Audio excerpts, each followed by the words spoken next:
আসসালামু আলাইকুম মুসলিম ভাই ও বোনেরা, আজকের আলোচনার বিষয় হল উযু ভঙ্গের কারণসমূহ। এই কারণসমূহের কোনটি ঘটলে উযু ভঙ্গ হয়ে যাবে। বাহ্য পেশাবের রাস্তা দিয়ে মলমূত্র, বায়ু, বীর্য, চিরকৃমি ইত্যাদি কোনো কিছু বের হওয়া, শরীরের কোনো স্থান হতে রক্ত, পুষ ও দূষিত পানি গড়িয়ে পড়া, দাঁতের মাড়ি হতে ওই পরিমাণ রক্ত বের হওয়া যাতে থুতুর বর্ণ লাল হয়ে যায়, কিন্তু থুতুর বর্ণ পরিবর্তিত না হলে উযু নষ্ট হবে না।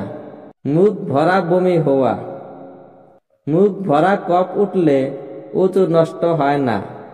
চিত বা কাত হয়ে বা কোনো বস্তুতে হেলান দিয়ে নিদ্রা যাওয়া, উন্মাদ, মাতাল বা অন্য কোনো কারণে অচেতন হয়ে পড়া, স্বামী স্ত্রী পরস্পর কামোত্তেজনা সহকারে নগ্ন দেহে মিলিত হওয়া, যে নামাজে রুকু সিজদা আছে তাতে বেলেগ লোকের উচ্চ স্বরে হাসা, এতে উযু এবং নামাজ উভয়েই নষ্ট হয়ে যাবে।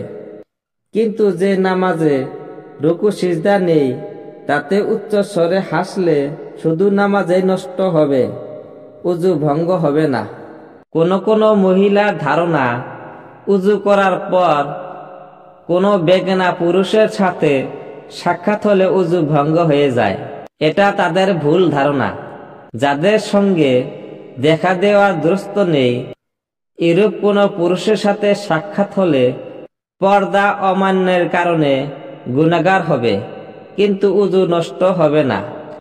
আর যাদের সাথে দেখা করা যায়, দেখা দেওয়া দুরস্ত আছে, তাদের সামনে গেলে উযু নষ্ট হওয়ার প্রশ্নই ওঠে না।